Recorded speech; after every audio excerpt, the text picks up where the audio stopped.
Bonjour et bienvenue à cet épisode du Whisky Brunch. Aujourd'hui, on fait le tour de certains whiskies canadiens. Slanja!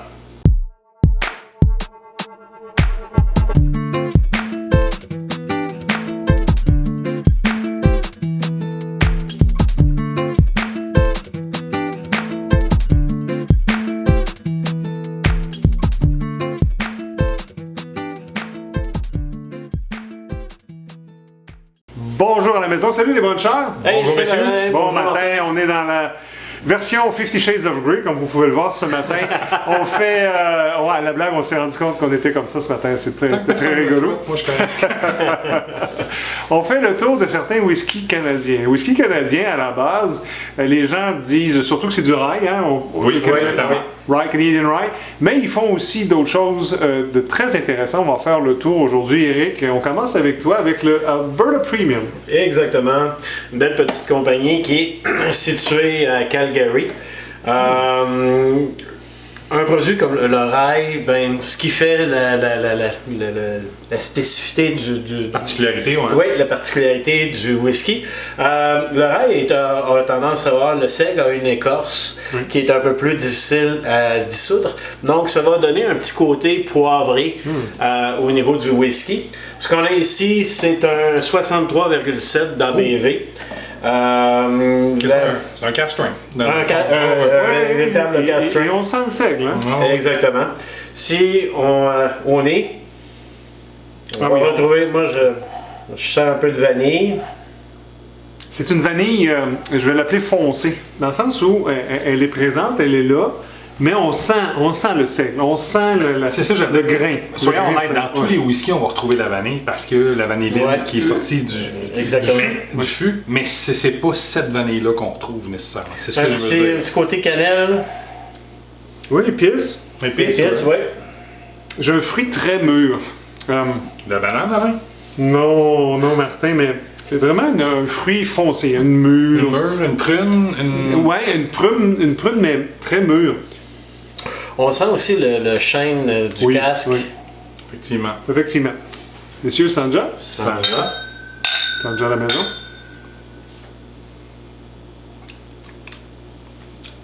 Oh, boy!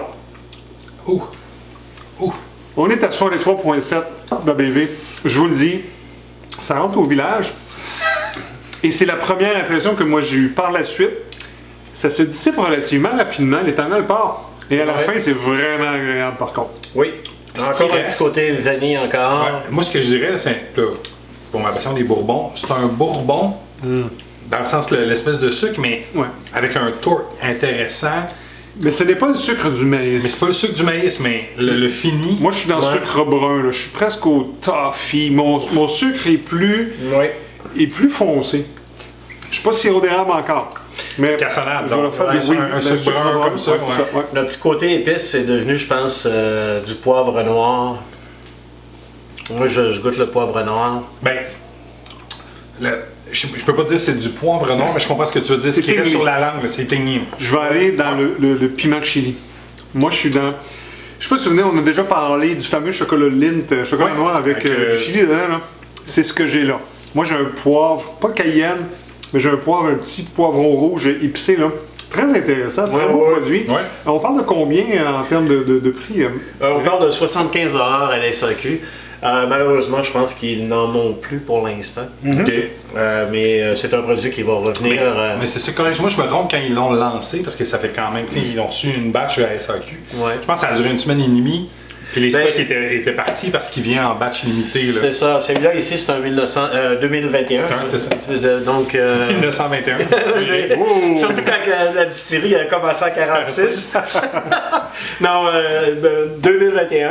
Je sais qu'il y en a sorti un l'année passée, puis comme tu dis, ça reste pas longtemps sur les tablettes.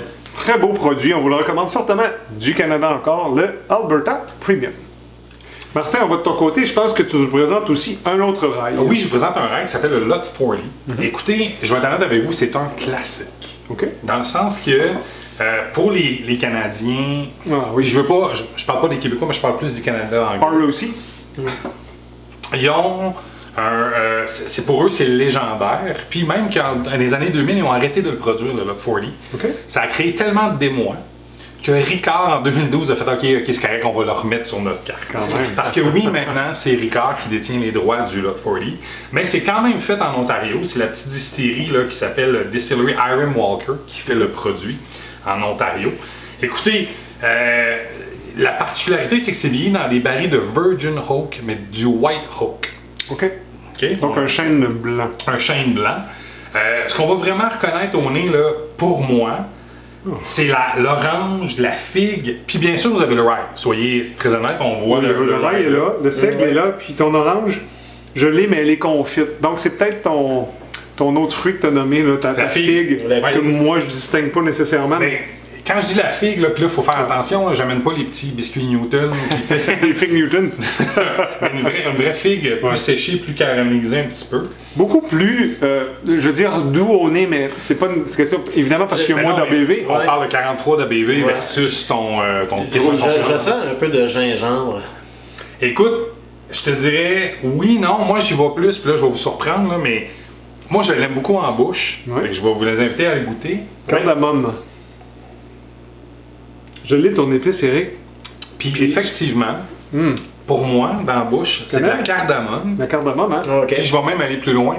Il y a un aspect coriandre. Oh! L'espèce d'herbacée de la coriandre. Attends un peu. Oui, c'est peut-être plus ça. Mais au nez, j'avais de cardamome. Oui, effectivement, je te le donne, c'est pour ça. Puis en bouche, on l'a encore. Oh. Mais c'est très floral. J'aime beaucoup ça. Puis le petit côté coriandre, je vais l'appeler comme ça, là, c'est ce qui fait qu'il se démarque. Puis, Beaucoup c'est plus très doux que intéressant. le Oui. produit. Oui. Et moi qui n'ai pas un gars de rail, j'avoue que j'apprécie. Puis je vais être honnête avec vous, son fini est quand même très court, mais Oui, l'épice, ça reste. Oui. Sur la C'est ça, langue. Sur la langue, Moi, sur c'est la ça qui langue, est j'ai intéressant. cette épice-là Ouais. que tu peux peut-être effectivement apporter à coriandre. Mais J'appelle la je coriandre vais parce garder que ma cardamome. Puis c'est Mais- correct. Moi, personnellement, je le vois parce que je sens, comme dans les mets asiatiques souvent, Oui. c'est le fini qui va vous rester. Ouais. Donc, je l'ai associé à la coriandre, OK. qui est l'épice qu'on retrouve majoritairement dans les Le mets petit asiatiques. tangy, là. Tu sais, Ouais. juste sur le bout de la langue. Mais personnellement, agréable. c'est très intéressant. Ouais. En termes de couleur, très semblable. Est-ce qu'on a le vieillissement? Est-ce qu'on sait combien de temps ça Non, vieillit? malheureusement, j'ai Au pas Canada, d'informations. il n'y a pas de. Il n'y a pas d'age Il statement. n'y a pas d'age statement, c'est Il y a très pas d'age rare. statement. Évidemment, que ce soit 3 ans, minimum. Minimum on n'a pas le 3 choix. ans, on n'a pas le choix. Mais on est encore là. Mais encore là, puis là, c'est pas faire une comparaison, mais on parlait de 75$ pour l'Alberta Premium. Ouais. On parle de 40$ pour le Lot 40. C'est pour ça qu'ils l'appellent le Lot 40. Voilà. You get a lot for 40 bucks. For 40$. Merci Martin. De mon côté, Plaisir, messieurs. étant encore un petit peu puriste, je vais vraiment dans un single malt. La distillerie Shelter Point, qui est une distillerie sur l'île de Vancouver, qui est ouverte depuis 2011. Ils font quand même beaucoup de produits. La majorité, c'est 6 ans d'âge, généralement. Ils ont un single malt qui a 6 ans. Il y a un Ripple Rock, qui est basé sur une explosion qu'il y a eu sur la rivière en 1958. Il y a le Montfort, qui est le nom pas de l'inventeur, mais du fondateur de cette distillerie-là, qui est un single grain. Ils font un cask strength, ils font un Evans Family qui est fini en vin, dans des barils de vin, mais des vins de la Colombie-Britannique. Donc c'est très intéressant. Sûrement de la vallée de de Okanagan, probablement. Le Smoke Point, pardon. Ils vont chercher du bois de rivage, ils le font brûler, puis ils charrent avec ça les barils. Du bois de rivage. Du bois de donc. rivage, Wow. oui, absolument. Parce qu'on Ouais. s'entend que du bois de rivage, un birchwood, là, c'est sec, c'est condensé. Ouais, et ça donne ce qu'ils appellent leur smoke point. Un double barrel, c'est ce qu'on boit aujourd'hui. Ça a 46% d'alcool, c'est à peu près 85$. C'est un très beau produit et c'est un bon single malt. Là. Bon, Au nez, qu'est-ce qu'on a? Très loin du rail des deux. Absolument. Il faut être très honnête. Là. Là, on a vraiment le chêne. Le rail, je pense, puis là, c'est ma perception d'un rail, le grain étant relativement corsé en bouche, enlève un peu de truc de ce qu'on peut trouver dans le baril. Là, on retrouve, à cause de l'orge maltais, beaucoup plus le chêne. Moi, je sens très l'oakiness, L'oakiness est là. Petite question, est-ce que la distillerie elle est sur le bord de la mer? Parce que j'ai un petit côté salin. Elle est dans ce qu'on appelle le Strait of Georgia, qui est comme un strait, là, j'ai de la difficulté à faire mon français aujourd'hui avec ça, mais c'est comme un bras de mer qui s'appelle le Strait of Georgia. C'est pas une baie, Non. mais c'est un Ouais. bois qui donne Mais ça. avez-vous ce petit côté salin? Moi, je ne l'ai pas. Je vais être honnête avec toi, Eric, oui, mais je suis pas sûr que c'est le petit côté marin. Je pense que c'est plus un. Comment je pourrais dire ça? c'est un amertume qui ramène l'odeur du sel. OK. Mais c'est pas un sel. Parce que je reviens là, puis parler spécialiste de sel parce que j'adore les côtés Highland. C'est pas le brine qu'on trouve. Non, c'est pas comme les îles en Écosse. Puis je vais aller encore plus à gauche que c'est toi qui dis tout le temps que c'est dans le champ gauche. On vient de prendre 2 rails.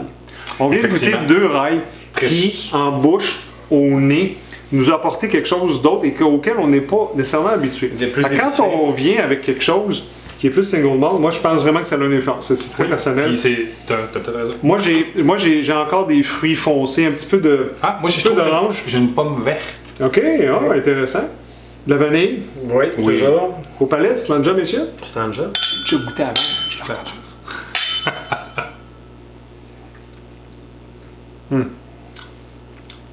Chocolat. Là, j'ai un beau chocolat. Pas foncé. Pas noir, j'allais dire un chocolat au lait. Non, un chocolat au lait. Milk chocolate. Ouais. Moi, j'ai ça. Ça enveloppe la langue. Ça enveloppe. C'est très rond. Des épices encore. Mais très léger, tes épices, là. Mais pas les allspice. C'est ça, j'allais dire, c'est pas les épices d'hiver. Pas les épices d'hiver, comme tu t'aimes le nommer, mais vraiment des épices de cuisson. Alors là, on va mettre cannelle, gingembre, cardamome, muscade, etc. Pas nécessairement dans cet ordre-là et à ces quantités comme ça. Là, je suis à gauche, mais ça se prendrait très bien avec un steak. Là, tu rejoins mon pays du Bourbon, puis manger ça avec un steak. Oui, puis une sauce barbecue, effectivement.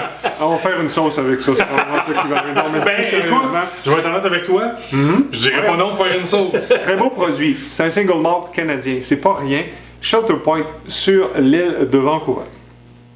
On a fait le tour de 3 whiskies, messieurs. On va vous présenter d'autres produits. Vous allez voir, c'est pas nécessairement des whiskies, mais qu'est-ce que tu nous présentes, Eric, comme deuxième whisky? Ben, quelque chose qui est un peu sucré. On parle de sortilège. C'est typiquement québécois. Made in Québec. Made in Québec.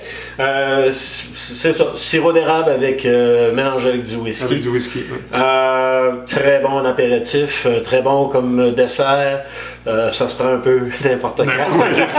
On peut le voir ici Eric le consomme vraiment bien. Dans un café aussi, puis il y a la crème de sortilège aussi qui est arrivée un petit peu plus récemment. De mon côté, je vous présente un autre produit qu'on appelle une boisson à base de whisky. C'est un Crown Royal, qui est évidemment un whisky canadien, mais qui font maintenant à la vanille. C'est vraiment basé sur le Crown Royal dans lequel ils ont ajouté des saveurs de vanille. 35% d'alcool, c'est pas vraiment élevé, mais c'est une boisson. Donc là, on peut probablement le mettre aussi en cocktail, Martin. Mais c'est ça, je veux dire. Est-ce que ça serait pas un peu une réplique canadienne, je vais l'appeler comme ça, au Jack Honey, qui est une boisson whisky à saveur de miel qu'on a tendance à mettre dans les cocktails. Je serais porté, oui, à faire des cocktails. De ton côté, Martin? Écoute, je vais être le puriste de la gang. Ah ben. Moi, j'en ai déjà parlé, je vous représente le single malt qui vient de Glen Breton. Glen Breton, qui on se souvient de l'histoire, a gagné sa bataille contre l'Écosse en disant oui, j'ai le droit d'appeler ça Glen parce que je suis dans une vallée. Puis lui est originaire d'Écosse. C'est un très beau produit, il en offre plus qu'un, mais encore une fois un single malt, fait que c'est très intéressant. Et une très belle distillerie à visiter si vous allez dans les îles, les îles du Canada. Dans les maritimes, on va dire de même, pas dans les îles Highlands, mais dans les îles maritimes du Canada. On a fait le tour de certains whiskies canadiens avec vous. Merci d'avoir été là. Si vous avez des suggestions à nous faire sur des whiskies canadiens, si vous avez aimé cette capsule, s'il vous plaît, faites-nous un pouce en l'air. Commentez-nous, abonnez-vous si vous ne l'êtes pas déjà. Et d'ici là, on vous dit Dram on!